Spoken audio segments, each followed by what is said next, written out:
안녕하세요. 말씀을 품고 말씀을 살아내는 바이블 1189 249번째 날, 오늘은 사무엘상 3장입니다. 어제 2장에서 엘리 가문의 몰락과 사무엘의 성장을 대조하면서 하나님을 존중하는 자의 복을 살펴봤잖아요. 오늘 3장은 영적으로 너무나 캄캄하고 혼탁했던 그 사사시대, 하나님을 존중하지 않았던 그 시대에 침묵하시던 하나님께서 드디어 침묵을 깨고 어떻게 말씀하기 시작하시는지 보여줍니다. 먼저 1절부터 14절까지는 어린 사무엘을 부르시는 하나님의 이야기인데요. 3장은 사사시대의 끝 무렵, 제사장들도 하나님을 가볍게 여기고 존중하지 않던 그 시대를 이렇게 진단하면서 시작합니다. 1절이에요. 아이 사무엘이 엘리 앞에서 여호와를 섬길 때에는 여호와의 말씀이 희귀하여 이상이 흔히 보이지 않았더라. 말씀이 희귀하다는 건 무슨 뜻일까요? 하나님이 침묵하셨다는 말도 되지만 동시에 사람들이 하나님의 음성을 들으려는 마음도 없었고 그 말씀을 들을 귀를 닫아버린 시대였다는 말입니다. 그런데 3장의 앞부분은 그 혼탁한 시대를 독특한 두 장면의 대조로 우리에게 보여주거든요. 2절과 3절을 이어서 보세요. 엘리의 눈이 점점 어두워가서 잘 보지 못하는 그때에 그가 자기 처소에 누웠고 하나님의 등불은 아직 꺼지지 아니하였으며 사무엘은 하나님의 궤에 있는 여호와의 전 안에 누웠더니 대제사장 엘리는 편안한 자기 집에 누워 있었는데 눈이 점점 어두워져 가고 있었다는 말을 하면서 하나님의 임재로부터 빗겨나 있고 편안함만 추구하면서 영적으로 무뎌져 있는 상태를 우리에게 보여주는 겁니다. 그런데 어린 사무엘은요, 신분으로 보면 대제사장 엘리와는 비교할 수 없는 견습생 신분으로 성소에 있는 하나님의 등불이 꺼지지 않도록 당직을 서느라 성막 안, 성소의 이부자리를 펴고 불편하게 잠을 자고 있었습니다. 하나님의 궤가 있던 곳이라는 말은 사무엘이 누워있던 바로 그 자리가 하나님의 음성이 들려오는 임재 가까이에 있었다는 걸 우리에게 또 힌트로 보여주는 거예요. 내가 편하고 좋은 자리가 아니라 불편하더라도 하나님의 음성이 들려오는 그 자리가 저와 여러분이 머물고 있는 자리이기를 소망합니다. 바로 그날 밤 하나님은 침묵을 깨고 어린 사무엘을 부르기 시작하세요. 4절입니다. 여호와께서 사무엘을 부르시는지라 그가 대답하되 내가 여기 있나이다 하고. 그런데 사무엘이 내가 여기 있다고 말한 건요, 이게 엘리 제사장이 부르는 소리인 줄 알았기 때문입니다. 그래서 엘리에게 달려가거든요. 그런데 그날 밤 그 소리가 3번이나 반복되고요, 사무엘이 엘리에게 갔다가 다시 돌아오는 일도 계속 반복됩니다. 이게 3번째가 돼서야 엘리가 그제서야 깨닫고 사무엘에게 조언을 해줘요. 아무래도 하나님이 너를 부르신 것 같다고. 그러니까 가서 누워있다가 다시 하나님의 음성이 들리거든. 하나님 말씀하옵소서 주의 종이 듣겠나이다. 그렇게 대답하라고 조언을 해줍니다. 그렇게 다시 잠자리에 누워있는 어린 사무엘을 하나님은 다시 부르시는데요. 10절을 보세요.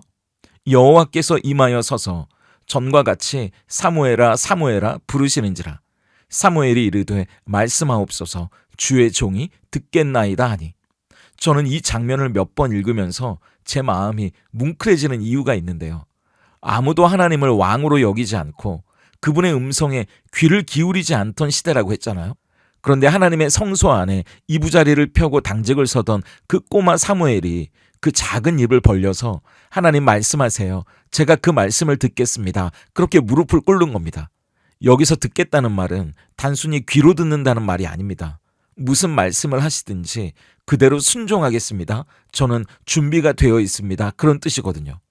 영적으로 혼탁하고 어두운 시대에 비로소 하나님께 자기 마음의 주파수를 맞추고 들려오는 음성에 기꺼이 순종하려는 어린 사무엘을 보면서 어른인 제 모습이 부끄러워지는 거예요. 우리가 사는 시대도 사사시대 못지않게 왕이 사라져버리고 자기 마음에 옳다고 여기는 대로 행하는 시대 아닙니까? 진리가 사라지고 수많은 인리들만 난무하는 이 시대에 무엇이 바른 하나님의 말씀인지 분별할 수 있는 우리가 될 수 있기를, 그리고 들려오는 그 음성에 기꺼이 순종하려는 모습이 우리의 모습이기를 다시 한번 다짐해 봅니다. 이어지는 15절부터 21절까지는 선지자로 세워지는 사무엘의 모습을 보여주는데요. 날이 밝았지만 사무엘의 마음은 무거웠어요. 왜냐하면 하나님이 주신 첫 말씀이 축복이 아니라 스승인 엘리 가문에 대한 무서운 심판 예고였기 때문입니다. 13절을 보세요. 내가 그의 집을 영원토록 심판하겠다고 그에게 말한 것은 그가 아는 죄악 때문이니 이는 그가 자기의 아들들이 저주를 자청하되 금하지 아니하였음이니라. 생각해 보세요. 아무리 하나님의 말씀이라도요. 견습생 신분의 어린 소년이 당대 최고의 권력자이자 스승인 엘리에게 당신 집안은 망했습니다. 그렇게 말하는 게 어려운 일 아니겠습니까? 엄청난 용기가 필요한 일이죠. 그래서 사무엘이 먼저 그 이야기를 꺼내지는 못합니다. 그런데 엘리가 아침에 사무엘을 불러서 간밤에 하나님이 뭐라고 하시더냐고 물으니까 그때 사무엘이 용기를 내서 대답하기 시작합니다. 18절을 볼까요? 사무엘이 그것을 그에게 자세히 말하고 조금도 숨기지 아니하니 그가 이르되 이는 여호와이시니 선하신 대로 하실 것이니라 하니라. 여기서 우리는 참된 선지자의 자질이 뭔지를 보게 됩니다. 선지자는 사람의 귀를 즐겁게 하는 사람이 아니라 아프더라도 하나님의 진심을 전하는 자라는 사실이죠. 의사가 환자를 살리기 위해 썩은 환부를 도려내듯이 하나님의 말씀은 예리한 칼처럼 우리의 죄를 드러내고요. 찌르고요. 아프게 합니다.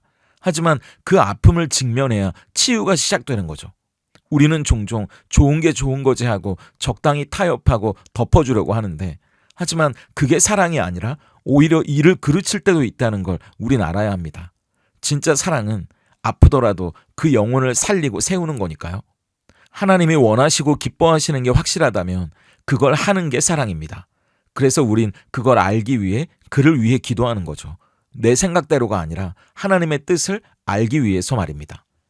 그렇게 사무엘이 하나님의 말씀을 가감없이 전하고 하나님의 말씀을 존중하니까 하나님이 사무엘을 높여주십니다. 19절을 보세요. 사무엘이 자라매 여호와께서 그와 함께 계셔서 그의 말이 하나도 땅에 떨어지지 않게 하시니, 그 말이 하나도 땅에 떨어지지 않았다는 건 하나님이 주신 말씀을 사무엘이 선포한 대로 다 이루어졌다는 뜻이고요. 하나님이 사무엘과 함께 하셨다는 의미입니다. 그리고 마침내 마지막 21절을 보세요. 여호와께서 실로에서 다시 나타나시되 여호와께서 실로에서 여호와의 말씀으로 사무엘에게 자기를 나타내시니라. 오늘 사무엘상 3장이 1절에서 그 시대가 어떤 시대였다고 시작했는지 기억나시죠? 말씀이 희귀했던 시대라고, 하나님도 침묵하셨고 아무도 그 음성에 귀를 기울이지 않던 시대라고 말했는데 오늘 3장의 마지막 절에선 하나님이 다시 말씀하시기 시작했다고 이야기하는 겁니다. 누구를 통해서요? 사무엘이라는 준비된 한 사람을 통해서요. 하나님 말씀하세요. 제가 듣겠습니다. 그렇게 대답하면서 기꺼이 그 말씀에 삶으로 반응하기 원했던 한 사람의 순종이 꽉 막혀있던 하늘의 문을 열었고요. 한 시대를 바꿔내기 시작한 겁니다. 그러니까 오늘도 우리에게 진짜 필요한 건 화려한 건물이나 눈에 보이는 많은 사람들이 아니고요.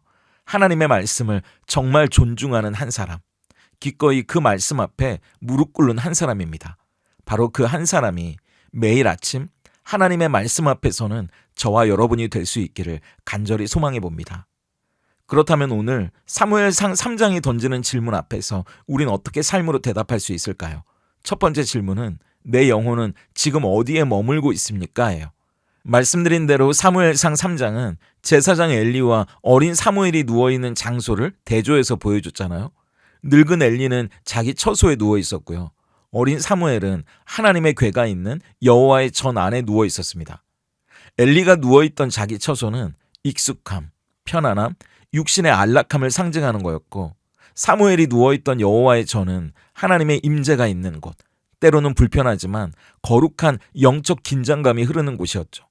그렇다면 오늘 우리가 머물러야 할 곳은 어디일까요? 세상의 소음으로 가득 찬 곳, 스마트폰과 미디어의 자극이 넘쳐나는 곳, 내 욕망이 이리저리 나를 이끄는 곳은 아닙니까? 그런 곳에서는요, 하나님의 세미한 음성을 들을 수 없습니다. 하나님은 우리가 기도의 자리, 말씀의 자리인 언약궤 곁에 있기를 원하세요. 하루의 시작과 끝을 말씀 앞에서 보내고 삶의 문제 앞에서 가장 먼저 하나님을 찾는 그 거룩한 습관이 바로 성전에 누워있는 삶이고요. 언약궤 곁에 머무는 삶입니다. 그 삶이 저와 여러분의 삶이기를 소망합니다. 두 번째 질문은 나는 말씀을 어떤 자세로 받습니까? 인데요. 오늘 3장은 사사시대를 말씀이 희귀한 시대라고 했는데 왜 희귀해졌죠? 사람들이 말씀을 찾지 않았기 때문입니다. 말씀은 있어도 그만 없어도 그만인 장식품에 불과했고요. 예배는 드렸지만 말씀대로 살려는 몸부림은 없었거든요. 오늘도 마찬가지입니다. 홍수처럼 쏟아지는 저 수많은 설교 속에 우리가 듣기는 많이 듣지만 나에게 전해지는 말씀 앞에서 우리가 과연 어떤 자세로 서 있는지를 돌아봐야 하는 겁니다. 말씀하옵소서, 종이 듣겠나이다. 그 어린 사무엘의 대답이 우리의 대답이 돼야 하지 않을까요? 내 생각, 내 고집, 내 경험을 내려놓고요. 주님이 말씀하시면 제가 가겠습니다. 주님이 멈추라고 하시면 제가 멈추겠습니다. 그 태도로 말씀을 대하는 거예요. 들려오는 말씀대로 살아가기를 몸부림치는 겁니다. 그때 우리의 삶에 희미해져 가던 말씀이 또렷하고 선명하게 들리는 은혜를 경험할 수 있기를 다시 한번 소망해 봅니다. 함께 기도하겠습니다. 언제나 우리에게 생명의 말씀을 들려주시는 하나님 감사합니다. 여전히 깨어있는 한 사람을 찾으시고 그에게 말씀하시는 하나님의 열심 앞에 우리 자신을 돌아봅니다. 세상의 소리에는 너무나 예민하면서도 정작 하나님의 세미한 음성에는 무감각하게 닫혀 있었던 우리의 귀를 회개합니다. 그리고 엘리처럼 익숙함과 편안함이라는 자기 처소에 누워 영적인 깊은 잠에 빠졌던, 그래서 우리를 부르시는 주님의 초대도 알아차리지 못했던 게으름도 용서해 주시옵소서. 이제 어린 사무엘처럼 주님의 언약궤 곁으로 나아가길 소망합니다.